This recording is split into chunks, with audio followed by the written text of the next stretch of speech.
biturutse ku cyemezo cyari cyatangajwe ku mpamvu z'umutekano wa Repubulika ya Demokarasi ya Congo. Igisirikare cya Repubulika ya Demokarasi ya Congo cyategetse ingabo z'akarere EACRF ziri muri iki gihugu gusubiza mu gihugu cyabo ba ofisiye b'u Rwanda bari muri eta majoro y'izi ngabo yari rigoma. Itangazo ry'umuvugizi w'ingabo za Repubulika ya Demokarasi ya Congo icyo gihe General Major Sylvain Ekenge yavugaga yuko aba basirikare bari bamaze gusubira mu gihugu cyabo. Repubulika ya Demokarasi ya Congo ikavuga kandi ko kubera ibyo ngibyo ngo u Rwanda rwahise ruhamagaza aba ofisiye barwo bose bari mu nzego z'ubugenzuzi zihuriweho n'ibihugu by'akarere zikorera muri Repubulika ya Demokarasi ya Congo. Umuvugizi w'igisirikare cy'u Rwanda Brigadier General Ronald Rwivanga mu butumwa bwanditse yabwiye BBC gahuzamiryango ko atari u Rwanda rwahamagaje aba ofisiye barwo, avuga yuko ari Repubulika ya Demokarasi ya Congo yabirukanye. Repubulika ya Demokarasi ya Congo yanze ko u Rwanda rwohereza ingabo zarwo muri EACRF irushinja kugira uruhare mu mirwano ishyamiranyije M23 na leta. Gusa bamwe muri ba ofisiye b'u Rwanda bari mu bagize ubuyobozi bw'izi ngabo z'akarere. Bamwe muri ba ofisiye b'u Rwanda kandi bari mu bagize itsinda ry'ubugenzuzi n'iperereza ku bibazo by'umutekano ku mipaka y'ibihugu rizwi nka Expanded Joint Verification Mechanism (EJVM). Iri tsinda ryakoreraga igoma ryashinzwe muri 2012 rishamikiye ku ihuriro mpuzamahanga ku karere k'ibiyaga bigari International Conference on the Great Lakes Region, ririmo abasirikare b'ibihugu by'akarere. Bivugwa ko n'uruhande rwa Repubulika ya Demokarasi ya Congo ngo byari bibaye mu gihe hari hitezwe iperereza rya EJVM ku iraswa ry'indege ya Repubulika ya Demokarasi ya Congo hafi y'ikibuga cy'indege cya Goma. U Rwanda ruvuga yuko yari yavogereye ikirere cyarwo, naho Congo ikavuga yuko itari yakivogereye. Byari bibaye kandi mu gihe umwuka warushagaho kuba mubi cyane hagati y'ibihugu byombi, n'imirwano nyeshyamba za M23 n'ingabo za Congo nayo ikomeje muri teritwari ya Masisi. Leta ya Kinshasa igashinja leta y'u Rwanda gufasha M23, ariko u Rwanda rwakomeje kubihakana rwivuye inyuma.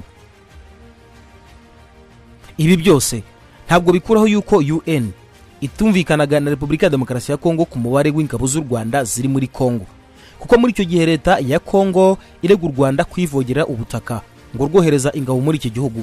Umuryango w'abibumbye UN wemezaga yuko wari usanzwe uzi ko u Rwanda rufite y'ingabo zigera kuri 350 mu kurwanya umutwe wa FDLR. Mu myaka 30 ishize u Rwanda cyari igihugu gikeneye cyane ubufasha mu kugarura amahoro yari yahungabanijwe na jenoside yakorewe abatutsi. Nyamara uyu munsi ni icya kabiri ku isi mu kugira umubare munini w'abajya mu butumwa bwo kubungabunga amahoro hirya no hino ku isi. U Rwanda rwavuye ku kuba igihugu cyo koherezwamo ingabo zo kugarura amahoro gihinduka igifasha mu kubiba amahoro mu bindi, binyuze mu kugira uruhare mu butumwa bw'amahoro bw'umuryango w'abibumbye Loni n'ubw'umuryango wa Afurika yunze ubumwe EU, ndetse n'amasezerano rwagiye rugirana n'ibindi bihugu bya Afurika ku giti cyabyo. Muri ku kwezi kwa Kanama u Rwanda ruriziza imyaka 20 ishize rutangiye kohereza intumwa zarwo mu butumwa bwo kubungabunga amahoro. Ibintu byahindutse kimwe mu nyenyi za politiki y'ububanyi n'amahanga zarwo. Byarenze gutanga umutekano ku baturage b'ibyo bihugu no kwita ku bikorwa remezo gusa, ahubwo intumwa z'u Rwanda zijya mu butumwa bwo kubungabunga amahoro zinatanga umusanzu ukomeye mu kugarura amahoro, kurinda ibyago by'uko amakimbirane akongera kubura, ndetse no kuzamura imibereho myiza y'abaturage b'ibyo bihugu. Aya mahitamo mazima ashingiye ku isomo twigiye ku mateka yacu nk'abanyarwanda, aho intumwa zo kubungabunga amahoro iwacu zari zikwije zifite intwaro, zasize abaturage mu menyo ya rubamba. Byanavuye kandi ku mbaraga u Rwanda rwashyize mu kubaka igisirikare n'igipolisi by'ibinyamwuga ndetse birangwa n'ikinyabupfura.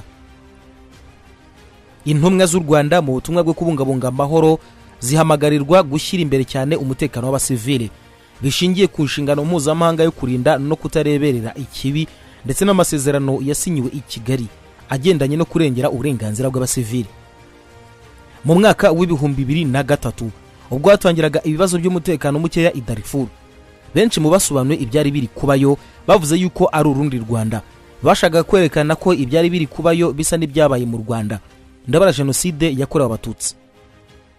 Mu mwaka w'ibihumbi 2004 ubwo yari hashize imyaka 10 habaye jenoside yakorewe abatutsi, EU ndetse na Loni byegereye u Rwanda basaba ubufasha, narwo rwemera kohereza ingabo. Ingabo z'u Rwanda zoherejwe gucungira umutekano intumwa za Loni zari mu butumwa i Darfur no gufasha mu kugarura umutekano mu gace kaho abantu barenga 10,000 bari barishwe, abandi bagera muri za miliyoni barakuye mu byabo. Ni nako byagenze mu mwaka wa 2010 ubwo Haiti yahuraga n'umutingito umwe mubi cyane wabaye mu mateka y'isi, ugasiga abantu barenga 300 bapfuye, abandi bakuye mu byabo. U Rwanda rwatanze igisubizo cyihuse ruhita rwohereza abapolisi. Mu gihe cy'imyaka 9 ubutumwa bwamaze kugeza muri 2019, intumwa z'u Rwanda zakoze inshingano zitandukanye zirimo uburinzi, guherekeza abantu, gutanga ubutabazi bw'ibanze ndetse no kurinda inkambi zahungiyemo abavuye mu byabo. Uretse ibyo kandi, izi ntumwa z'u Rwanda zanacungiye umutekano intumwa za Loni ndetse zinakora ibikorwa by'ubutabazi bwihuse mu baturage. Polisi y'u Rwanda yanakoze kandi ubutumwa busa n'ubwo no mu bindi bihugu birimo Cote d'Ivoire, Liberia ndetse na Sierra Leone.